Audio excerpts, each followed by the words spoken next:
I'm out for my morning check of the garden. I have to water them. It's been hot, and enjoying my cup of coffee as I'm out here. And so here you go. I'll let you see what's up in the garden. And the first thing we're going to do is check out my planters in front of the church. This one's looking nice and full. Got a little bit dry, but it's not doing bad.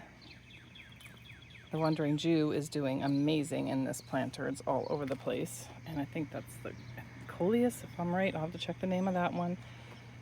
But it likes this section. This one gets a lot of sun. And these are the ones that definitely need watering. I watered them last night, so you can see they're getting a little dry on the edges, but still pretty lush and green, which I'm loving. And again, I watered them last night, but I'm gonna give them another water before the sun comes up and over. And these are on the west facing. So they get the afternoon sun. And this is in the corner. See, we've got an overhang up here. And so this corner gets very little full sun.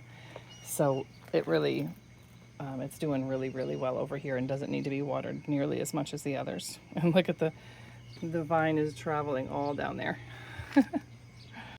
I am so blessed to have friends that have given me plants and bulbs. Put that up around Flag Day, sun in the eyes. But I wanted to show you the beautiful lilies that I have here and that were a gift from a friend. There they are. I'm sure they have a specific name. I'll have to look it up. But aren't they gorgeous? And I heard they're edible from a friend who does a lot of foraging and that type of thing. Haven't tried it yet, but aren't they just beautiful? So this is a little area that I planted them. These are from Easter, so I just threw these in the ground just to get them rooted so they didn't die. And this was a little thing that did die.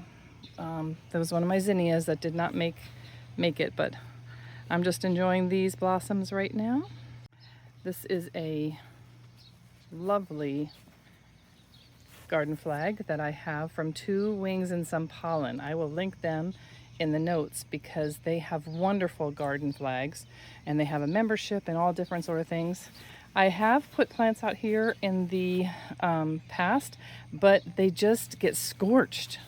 So right now I have my clay pot that's falling apart and a hummingbird feeder. My hummingbirds love this little area, but even the plants I had planted out here ended up dying. It seems as though the afternoon sun coming over the west side here really, really, really kills those plants. And so I haven't found anything good that grows there that, sometimes we're gone for a weekend or 3 or 4 days. And if I have to I have to find somebody to water it, and even if it's watered, a lot of times I just haven't found the right thing to grow there. So I'm walking out now to my front garden for the flower bed out here. And I am so excited because the last time my original video, Scrappy Gardening, which I will link up above so you can grab that, showed this flower bed in its very sad condition. And the Lord gave me the phrase room to bloom when I was digging out some of the weeds for, I believe, see, I just forget sometimes what these are, but I'm not sure if these are zinnias or not, but I believe so. So I gave them room to bloom and they're doing lovely. So here you go. This is what the garden looks like. There they are. This one didn't have any blooms on it and it's got all kinds of buds growing. And this one had some and is really doing well. And there's my lantana, just loving this spot. I'm probably gonna move all that lantana that I have in the flower pots over here and just let it fill in, and there is a dead spot. So this is just real life. So here's what it looks like from a distance. Getting some blooms here on my canna. Isn't it gorgeous? Oh, it looks so velvety this early in the morning. So lovely. And as you can see, I've got a bunch more blossoms popping up over here. I came over here and I'm going to explain to you. I also believe in budgeting. And so again, there's a zinnia I planted. I'll just pull it up because it died. But what I do when I'm trying to kill some of the weeds and grass, I just use cardboard. I have a lot of cardboard. We get boxes all the time from the wellness company that I shop at. We get deliveries from Amazon constantly. So we always have a lot of that. So I'm not going to spend money on fabric for covering the weeds. Look how good the Portaluca is what that's called. It's doing really well. Filling in, as you can see, I've got a little more weeds right there. Still haven't gotten, but I got all this dug up. So you can see there's still some more grass in there, but I have been doing a little at a time, getting that cleaned up. Persistence, consistence. Here's the other side that needs work. All right, yes, it's true, it needs work. Oh, I've got some blossoms on here. Look at this.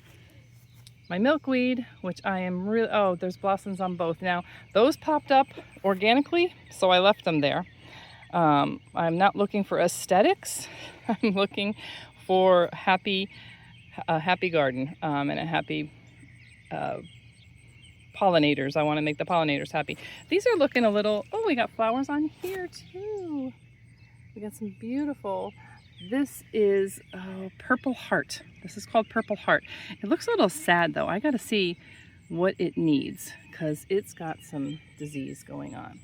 So, and this is what it's all about. Checking out the garden, seeing what needs attention and giving it the attention that it needs. And this is doing well. Also need to do some pruning on this dwarf lilac. And these are just gorgeous. Absolutely gorgeous. Well, thank you for coming and with me, walk in my garden and in my flower bed. See what else we have.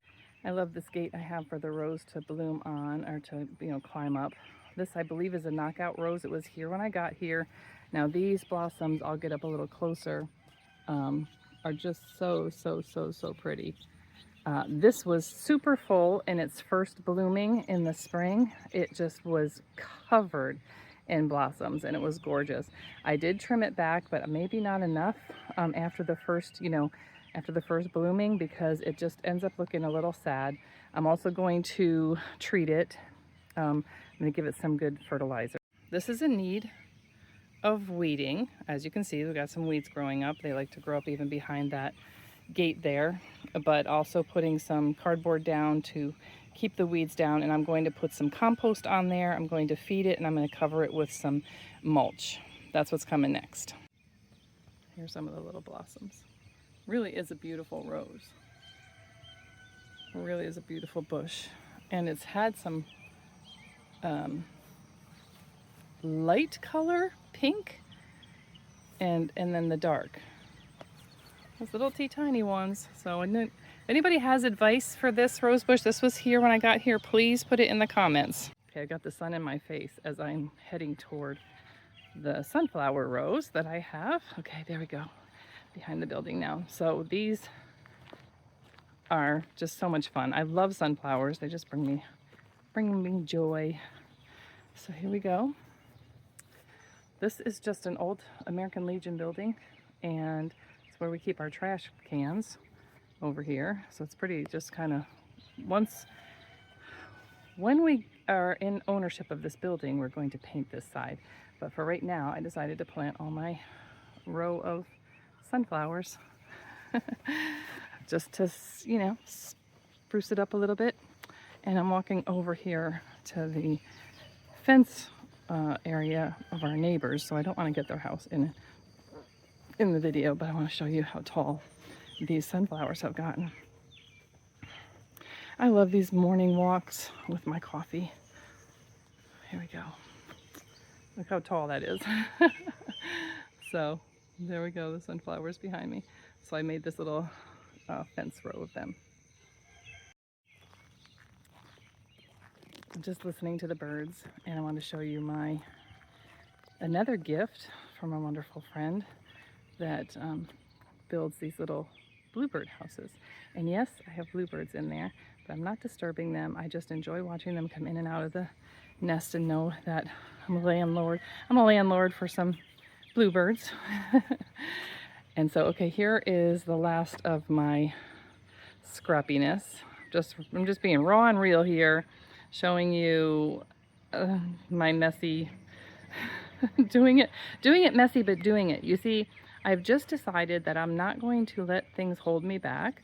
I'm going to do the things I can. I'm going to love doing what I can and not worry about what I can't do, and do the best at what I have. So that's my motto for these days. Just enjoy what I can. Here's my hydrangea. It actually, that top blossomed out. I'll put a picture. And here's some more. I found I had some seeds that grew, so I have some more milkweed getting ready to get planted. My lemongrass is doing well, and here are my potatoes. They say, I've been told that once these wilt out, give it a week or two, and then my potatoes will be ready to harvest. Here's another one of the lilies that I haven't put in the ground yet. That's a bunch of weeds I just need to dump out. And here are some more sunflowers. I'm actually going to bring these to a friend, but here's a little thing, and one more milkweed. Let me tell you about these sunflowers. Hold on a second. The sky is beautiful. Just had to show you that. So I had a bunch of sunflowers coming up where I didn't want them because they had just seeded themselves, and so I was transplanting them. So I found 3 more recently when I was cleaning up that flower bed. I decided to pull them out and put them in that bucket with some soil and compost. And one of them looked really bad. Like, I just thought it was gone. And so I, just left it there and was watering the others. And all of a sudden, it just perked up. The parts that died, wilted a little bit, but I was shocked. I was honestly shocked that it came back. And resilience is a word that has been in my heart for the last year or two. I don't know if you do word of the year. For a long time, I chose a word of the year, and I don't think I did this year because I just had a whole bunch of words. So I was just let myself be free to not have to stick with something like that. And so but resilience has been one of the many words that's been in my mind and heart this past year. And resilience is, the bouncing back when hard things happen. And life happens to us all. Hard things happen. And I know that we all face different things. And you know what? Your hard and my hard might be 2 different type of difficulties. And I, a lot of times, compare myself, and I say, well, what I'm going through is nothing compared to what someone else is going through. So I just need to give myself a break, just like stop my whininess. However, hard is hard for each of us, no matter what we're facing. And so what you're going through right now is valid. What the pain that you're facing right now is valid, as just the same as the pain that I'm facing is valid. And so I would just encourage you, push through, hang on to Jesus. That's the only thing I can say. I don't have any words of wisdom other than hang on to Jesus. Fall in love with the Lord. Grab onto the hem of his garment.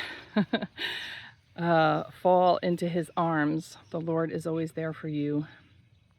And that is what's given me resilience, to know that God works for our good, even though we can't see what it is right now.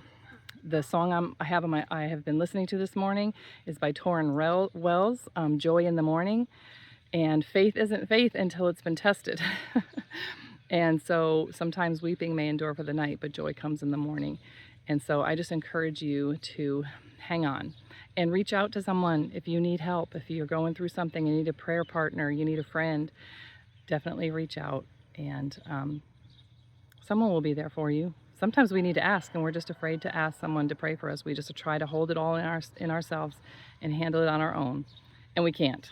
So you have the Lord, and you have the family of God, you have friends, and I just encourage you to reach out. Put in the comments if you need prayer. I'll be happy to pray for you. And it is a wonderful thing to be able to come out in the morning and enjoy this quiet, the birds singing. I always remember, and I always want to share with you, perfect is overrated, but progress is where it's at. So just keep pushing forward and make some progress.